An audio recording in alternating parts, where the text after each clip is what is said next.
Please don't forget subscribe to the channel and hit the bell to get notified of new daily videos. The ad was discreet, tucked away in the odd jobs section of a university forum. Archival assistant needed for private collection. Discretion and meticulousness essential. Remote estate. Excellent compensation. I was drowning in student loan debt and hadn't sold a single piece of my art all semester. Excellent compensation sounded like music to my ears, even if remote estate raised a tiny red flag. I emailed, half expecting a scam. Instead, I got a prompt reply from a Mr. Maxwell, along with directions to a place so far off the main road, my GPS struggled to keep up. The estate itself was ancient, sprawling and eerily silent, cloaked in thick woods. Moss crawled up its gray stone walls like a slow, green decay. A stern-faced man named Gilbert, Maxwell's intermediary, met me at the gates, his eyes assessing me with unnerving intensity before he led me inside. Mr. Maxwell himself was a figure out of a Gothic novel, gaunt, impeccably dressed, with eyes that seemed to hold centuries of quiet observation. He introduced himself in a hushed, precise tone, guiding me through dimly lit corridors filled with bizarre, priceless artifacts, masks from forgotten cultures, taxidermied curiosities, canvases that seemed to shift subtly in the low light. My job, he explained, wasn't so much cataloging as it was overseeing. My presence was required for a week, to maintain the equilibrium of the collection while he was away. He offered me $5,000 for the week. $5,000. My stomach churned with a mix of excitement and unease. This was too much money, but I nodded, desperate, and tried to ignore the faint scent of ozone and dust that permeated the air. The first few days were strange but uneventful. Gilbert would drop off supplies, give me vague instructions about checking certain rooms at specific times, or ensuring a particular antique clock was wound. My phone barely got reception, cementing my isolation. Each evening, a tray of food would appear on a side table in the kitchen, always meticulously prepared, always cold. I never saw it delivered. On the third evening, Gilbert handed me a thick, yellowed parchment. "Mr. Maxwell's extended instructions," he murmured, his gaze sweeping over my shoulder as if expecting something to materialize behind me. "Crucial for your overnight stay. Read them carefully, Maddie, very carefully." Then he left, the click of the heavy front door echoing in the vast silence. I unfolded the parchment. Written in elegant, spidery script was a list. Rule 1. Ensure the heavy oak door is locked from the inside by 9 p.m. Verify it twice. Rule 2. Do not acknowledge the whispers from the East Wing display after midnight. They are not meant for you. Rule 3. The portrait of the Lady Alina in the study must always face the wall between 10 p.m. and 6 a.m. Reorient if necessary. Rule 4. The music box on the landing must play its lullaby from 2:00 a.m. to 2:10 a.m. exactly. No more, no less. Rule 5.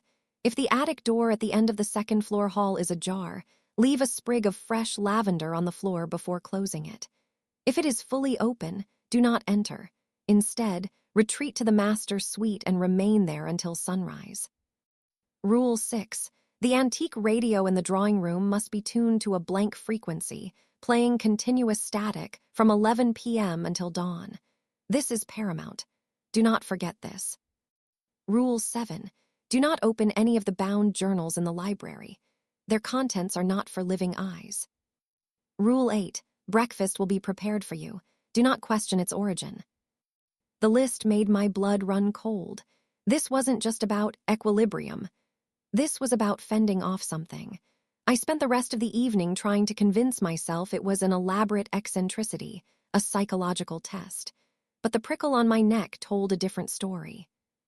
That night, I moved through the estate like a ghost. At 9 p.m., I triple-checked the front door lock, the heavy bolt grating loudly. At 10 p.m., I ventured into the study. Sure enough, the faded portrait of a severe-looking woman had swiveled slightly, its painted eyes now angled towards the room. My breath hitched. With trembling hands, I turned it back to face the wall, my heart hammering. I swore I felt a chill, as if the air itself exhaled. Midnight came. From the east wing, a low, murmurous sound began, like a dozen hushed voices whispering just beyond earshot. I squeezed my eyes shut, clutching a blanket around me in the drawing room, repeating, "They are not for me. They are not for me." The voices didn't stop until 1 a.m., leaving me raw with dread. At 2 a.m., I crept to the landing, winding the ornate music box. Its delicate, melancholic tune filled the cavernous hall for precisely 10 minutes before I closed its lid. I heard a faint thump from upstairs. Rule 5 flashed in my mind. I forced myself to the second floor. The attic door was just ajar.